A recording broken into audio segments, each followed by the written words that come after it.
அஸ்ஸலாமு அலைக்கும் வரஹ்மத்துல்லாஹி வரகாத்துஹு. எல்லா புகழும் இறைவனுக்கே. குர்ஆன் வாழ்வியல் மாற்றத்தினுடைய வகுப்பு 4. வேதம் நமக்கு வழிகாட்டணும் அப்படின்னா நம்ம அதற்கு தயார் நிலையில் இருக்கணும், நம்மளை தயார்படுத்திக்கணும். அந்த தயாரிப்பு நிலை என்ன அப்படின்னா, அல்லாஹ் தஆலா குர்ஆனில் சொல்கிறான், 59வது அத்தியாயம் 21வது வசனம். மலை மீது இந்த குர்ஆனை நம்ம இறக்கியிருந்தோம் அப்படின்னா அது பணிந்து வெடித்து பிளந்து போவதை நீங்கள் காண்பீர்கள். மனிதர்கள் சிந்தித்து பார்ப்பதற்காக இந்த உதாரணங்களை நாம் கூறுகிறோம் என்று அல்லாஹ் சொல்கிறான். அப்போ மலை என்பது எவ்வளோ பெரிய உறுதியானது. அது வெள்ளம், பெரிய மழை வந்தாலும் சரி, வெள்ளம் வந்தாலும் சரி, காற்று அடித்தாலும் சரி, புயல் அடித்தாலும் சரி, அது எவ்வித ஒரு பாதிப்பும் அதுக்கு ஏற்படாது. கடுமையான வெயில் அடித்தாலும் அது உருகி போகாது. பனி பெய்தாலும் அது பனி எவ்வளோ பெரிய குழு பனி அடித்தாலும் அது நடுங்காது. அப்போ இவ்வளோ பெரிய ஸ்ட்ராங்கான ஒரு மலை அதில் அல்லாஹ் தஆலா குர்ஆனை இறக்கியிருந்தான் அப்படின்னா அது அல்லாஹுடைய அச்சத்தால் அது ரொம்ப பணிந்து அது வெடித்து சிதறி மண்ணாயிரும், சாதாரண மண்ணாயிரும், ரொம்ப தூளாயிரும் அப்படிங்கிற மாதிரி இதில் உதாரணத்தை சொல்கிறான். இப்போ மழைங்கிறது அதுக்குன்னு ஒரு வரலாறு இருக்குது. அது 500 வருடங்களாகவோ 1000 வருடங்களாகவோ அதே இடத்துல நிலையாக இருக்குது. அது தன்னை யாருக்காக மாற்றிக்கவே மாற்றிக்காது. அது அவ்வளவு உறுதியாக ஸ்ட்ராங்காக அதே இடத்துல இருக்குது. அப்படியாப்பட்ட மலைக்கு குர்ஆன் வந்துச்சு அப்படின்னா அது சாதாரண மண் அப்படின்ற தன்மைக்கு அது மாறிடுது. நான் இப்போ சாதாரண மண், எனக்கு குர்ஆன் வந்துருச்சு, நான் குர்ஆன் சொல்கிறதா நீ என்ன வேணாலும் என்னை வடிவமைச்சுக்கோ, மறுபடி என்னை மலையாக வடிவமைச்சாலும் சரி, இல்லை அப்படின்னா என்னை சிற்பமாக்கினாலும் சரி அப்படின்னு சொல்லிட்டு அதை மலை தன்னை தன்னுடைய தன்மையிலிருந்து மாற்றிக்கிறது, தாழ்மை அடைஞ்சிருது. இப்போ ஒரு மலையாக இருக்கும் பொழுது அதை உடைச்சி மற்ற எதையாவது செய்யணுன்னா அது மலையை உடைச்சி நம்ம வேறு ஏதாவது பண்ணணும் அப்படின்னா அது ரொம்ப கஷ்டம். ஆனால் சாதாரண மண்ணாக இருக்கும் பொழுது அது மாளிகையாகவோ வீடுகளாகவோ நம்ம மாற்றிக்கலாம். அப்போ என்னை எப்படி வேணாலும் நீ என்னை தயார்படுத்திக்கலாம் அப்படின்னு சொல்லிட்டு அந்த மலை தன்னை சொல்லுது. அப்போ இப்போ குர்ஆன் மலையில் இறங்கலை, இப்போ நம்மளுக்கு வந்திருக்கு. அப்படிங்கும்போது நம்ம இப்போ என்ன நிலையில் அதை நம்ம ரிசீவ் பண்ணணும் அப்படின்னா, நம்ம எனக்கு எதுவுமே தெரியாது, எனக்கு எந்த அறிவும் கிடையாது, நீ தான் இப்போ எனக்கு சொல்லி கொடுக்கணும் அப்படின்னு நம்ம அதுக்கு பணிஞ்சு போயிடணும். நம்மளுடைய அறிவெல்லாம் அதுக்கு முன்னாடி செல்லுபடியாகாது. நம்மளுடைய முன் அனுபவம் நம்மளுடைய வாழ்க்கை வரலாறு இதெல்லாம் நம்ம அதுக்கு குர்ஆனுக்கு முன்னாடி அழிச்சிடணும். அழிச்சிட்டு பணிந்து போய் குர்ஆன் சொல்கிறத நம்ம ஏற்றுக்கணும் அப்படிங்கிற நிலைக்கு நம்ம வந்துடணும் அப்படின்னு சொல்லிட்டு ஒரு உதாரணத்துக்குள்ளே ஒரு உண்மையை நம்ம உணர்ந்து கொள்வதற்காக அல்லாஹ் இப்படியான உதாரணங்களை கொடுக்குறான். இப்போ தமிழில் ஒரு அழகான ஒரு வாக்கியம் இருக்குது. என்ன அப்படின்னா, அரிதோறும் அறியாமை அறிந்தது. அதாவது படிக்க தான் எனக்கு இது தெரியாமல் இருந்திருக்கே, இவ்வளோ நாளும் இவ்வளோ வயசாகிடுச்சு, நம்மளுக்கு இந்த விஷயம் நம்மளுக்கு தெரியாமல் இருந்திருக்கு, இப்போ தான் நம்ம தெரிஞ்சுக்கிறோம் அப்படின்னு சொல்லிட்டு மேற்கொண்டு நம்ம படிக்கணுமே ஒழிஞ்சு நம்ம படித்து முடிச்சிட்டோம் அப்படிங்கிற எண்ணம் நம்மளுக்கு வரக்கூடாது. எப்போ நம்ம படித்து முடிச்சிட்டோம் அப்படின்னு நம்ம நினைக்கிறோம் அப்படின்னாலே நம்ம அந்த நம்மளுடைய வளர்ச்சி நம்மளுக்கு தடைப்பட்டு போயிடும். இப்போ உதாரணத்துக்கு பெண்கள் மீதான பாலியல் அத்துமீறல் தொடர்பான வழக்குகளில் 100% 90 அல்லது 95% தான் அவங்க 90-95% தப்பிச்சு போயிடுறாங்க. ஒரு 3-4% தான் அதுக்கு தண்டனை வழங்கப்படுது. இப்போ இதுக்கு என்ன காரணம் அப்படின்னா, இதுக்கு ஒரு நீதிபதிக்கு அவங்களுக்கு எவிடன்ஸ் கொடுக்கணும், எவிடன்ஸ் அவங்களுக்கு தேவை. அப்போ இந்த எவிடன்ஸை கலெக்ட் பண்ணுற இதில் பொறுப்பு காவலாளிகளுக்கும் மருத்துவர்களுக்கும் தான் இருக்குது. இப்போ வந்து இந்த மருத்துவர்கள் வந்து நம்ம படித்து முடிச்சிட்டோம் அப்படிங்கிற நிலையில் அவங்க இருக்கிறதுனால அவங்க இன்னைக்கு உள்ள இப்போ உள்ள நவீன தகவல்களை அவங்க வந்து சேகரிக்கிறது கிடையாது.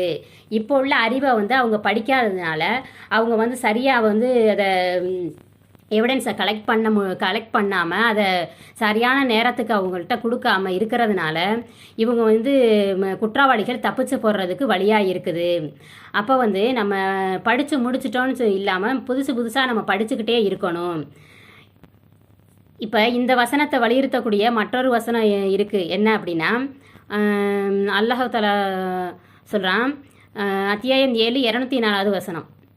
குர்ஆன் ஓதப்பட்டால் நீங்கள் அதை செவிதாழ்த்தி கேளுங்கள், வாய் மூடி மௌனமாக இருங்கள், நீங்கள் அருள் செய்யப்படுவீர்கள். குர்ஆன் நம்மள்கிட்ட வந்துருச்சு, குர்ஆன் நம்மள்கிட்ட அதை நம்ம ஓதுறதை நம்ம குர்ஆன் நம்மள்கிட்ட வந்துருச்சு அப்படின்னா அல்லாஹ் என்ன சொல்கிறானோ அதை நம்ம அப்படியே நம்ம கேட்கணும்.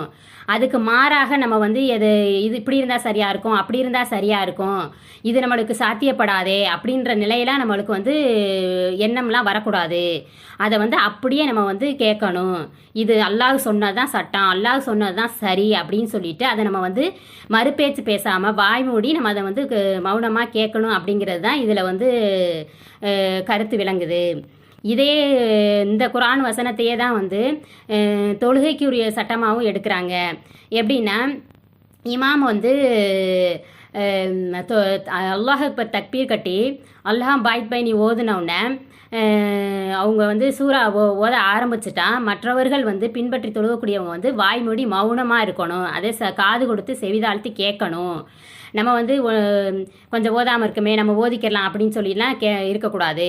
அவங்க ஓத ஆரம்பிச்சுட்டாங்க, குர்ஆன் வசனம் ஓத ஆரம்பிச்சுட்டாங்கன்னா அதை நம்ம வந்து செவிதாழ்த்தி கேட்கணும். அப்படிங்கிறதையும் இதிலேருந்து தான் அவங்க வந்து எடுக்கிறாங்க. இன்னொரு வசனத்தில் வந்து அத்தியாயம் 50 37வது வசனம். யாருக்கு உள்ளம் இருந்து ஒருமைப்படான மனதோட செவிசாய்க்கிறாங்களோ அவங்களுக்கு நிச்சயமாக இது நல்ல படிப்பினை இருக்கிறது. எல்லா மனிதர்களும் தான் உள்ளே இருக்குது, உள்ளம் இல்லாத மனிதர்கள் கிடையாது. ஓர்மைப்பாடான மனதோட செவிசாய்க்கிறாங்களோ அப்படின்னா இப்போ அதிகமாக நம்ம வந்து கவனம் செலுத்துறது, ரொம்ப ஈடுபாட்டோடு கேட்குறது அப்படிங்கிறதுக்கு தான் அர்த்தம். இப்போ இதில் வந்து அல்கசம அப்படிங்கிற வார்த்தை வந்திருக்கு. செவியில் போட்டான் அப்படின்னா குர்ஆனில் அப்படியே செவியை போடுறது, அப்படியே அதிகமான கவனத்தோடு கேட்குறது, அதிகமான ஈடுபாட்டோடு கேட்குறது அப்படின்னு அர்த்தம். இப்போ வந்து சமூகத்துக்கு வழிகாட்டியாக ஒரு பெரும் முன்மாதிரியாக மாறணும் அப்படின்னா முழு கவனமும் குர்ஆனில் இருக்கணும்.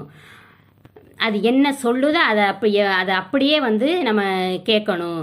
அப்படிங்கிறதுக்கு நம்மளை வந்து தயார்படுத்திக்கணும். இதுதான் முதல் அம்சம். இரண்டாவது அம்சம் என்ன அப்படின்னா, முன்முடிவு இல்லாமல் அணுகணும். இப்போ வந்து உள்ளத்தை நம்ம வந்து பிளைனாக காலியாக வச்சுக்கணும். இப்போ ஒரு பாத்திரம் காலியாக இருந்தால் தான் அந்த பாத்திரத்தில் நம்ம தண்ணி ஊற்றணும் அப்படின்னா அது வழியாமல் இருக்கும். பாத்திரம் நிறைய தண்ணி இருந்து அதில் நம்ம தண்ணியை ஊற்றணும் அப்படின்னா அது என்ன ஆகும், கீழே வலிஞ்சு போயிடும். அதுபோல் நம்ம வந்து நம்மளுடைய உள்ளத்தை வந்து காலியாக வச்சுக்கணும். எனக்கு எதுவுமே தெரியாது, இனிமே தான் நம்ம கற்றுக்க போகிறோம் அப்படிங்கிறத நம்ம வந்து வச்சுக்கணும். நம்மளுடைய அறிவை வந்து நம்ம வந்து அதில் வந்து புகுத்தக்கூடாது. முன்முடிவு இல்லாமல் குர்ஆனை வந்து நம்ம அணுகணும். இப்போ இதுக்கு உதாரணமாக வந்து நபி ஸல்லல்லாஹு அலைஹி வஸல்லம் வந்து யாரையுமே முன்முடிவு இல்லாமல் தான் அணுகுவாங்க. இப்போ யூதர்கள் வந்து எவ்வளவு அவங்களுக்கு குடைச்சல் கொடுக்கக்கூடியவங்களாக இருந்திருக்காங்க.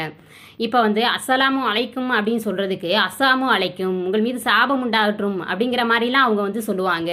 கேலி பேசுகிறது, கிண்டல் பேசுகிறது, எது சொன்னாலும் மறுபேச்சு பேசுறது, இந்த மாதிரி செயல்களை தான் அவங்க இருப்பாங்க. அப்படியாப்பட்ட யூதர்கள்டையே அவங்க வந்து எப்படி நடந்திருக்காங்க அப்படின்னா, அந்த ஈதர் சொல்கிறாங்க நபி ஸல்லல்லாஹு அலைஹி வஸல்லம் அவங்கள்ட்ட, நீங்களும் தானே சிறுக்கு செய்கிறீங்க, கௌபாயின் மீது சத்தியம் செய்கிறீங்க அப்படின்னு சொல்கிறாங்க.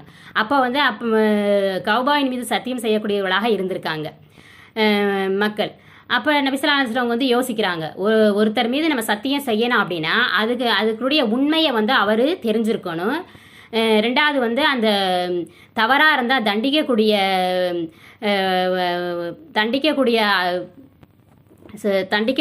ஆற்றலும் அவருக்கு இருக்கணும். அப்போ அவங்க தான் வந்து அவங்க மீது தான் நம்ம சத்தியம் செய்யணும். இந்த இரண்டுமே யாருக்கு இருக்குது? அல்லாஹ் ஒருத்தனுக்கு தான் இருக்குது அப்படின்னு சொல்லிட்டு கௌபாவை படைத்த இறைவன் மீது சத்தியம் செய்யுங்க அப்படின்னு சொல்லி நபி ஸல்லல்லாஹு அலைஹி வஸல்லம் சொல்கிறாங்க. யார் அல்லாஹு அல்லாதவற்றின் மீது சத்தியம் செய்கிறாங்களோ அவங்க சிற்கு செய்தவங்க அப்படின்னு சொல்லி நபி ஸல்லல்லாஹு அலைஹி வஸல்லம் சொல்லக்கூடியவங்களாக இருந்திருக்காங்க. அப்போ அல்லாஹ் இன்னொரு வசனத்தில் வந்து அத்தியாயம் 5 104வது வசனம், அல்லாஹ் இறக்கி வைத்த வேதத்தின் பக்கமும் அவன் தூதரின் பக்கமும் வாருங்கள் என்று அவர்களுக்கு கூறப்பட்டால் எங்கள் மூதாதையர்களை எதன் மீது நாங்கள் கண்டோமோ அது எங்களுக்கு போதும் அப்படின்னு சொல்லி அவங்க சொல்லுவாங்க.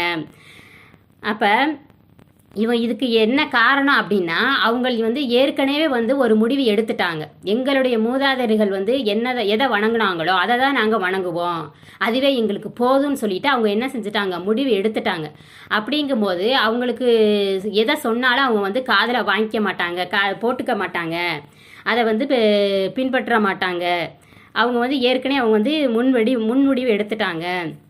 இவங்களை பார்த்து அல்லாஹ் தஆலா கேட்குறான், அவர்களுடைய மூதாதைகள் எதையும் அறியாதவர்களாகவும் நேர்வழி பெறாதவர்களாகவும் இருந்தாலுமா அவர்களை பின்பற்றுவார்கள் அப்படின்னு சொல்லிட்டு அல்லாஹ் தஆலா கேள்வி கேட்கக்கூடியவனாக இருக்கிறான். இப்போ குர்ஆன் வந்து அல்லாஹ் வந்து யார் அறிவாளி அப்படின்னு சொல்லி சொல்கிறான் அப்படின்னு பார்த்தோம்னா அத்தியாயம் 39 18வது வசனம், அவர்கள் எத்தகையர் என்றால் அல்லாஹுவின் சொல்லை செவிதாழ்த்து கேட்பார்கள், பிறகு அதில் மிக அழகானதை பின்பற்றுவார்கள். அத்தகையோர் அல்லாஹ் அவர்களை நேர்வழியில் செலுத்தினான், இன்னும் அவர்கள்தான் தெளிவான புத்தியுடையவர்கள். இப்போ இதில் நம்ம ஃபஸ்ட்டு குர்ஆன் என்ன சொல்லுதுன்னு ஃபஸ்ட்டு கேட்கணும். கேட்டுட்டு அதில் முக்கியமான பாயிண்ட் என்ன அப்படின்னா அதை பின்பற்றணும்.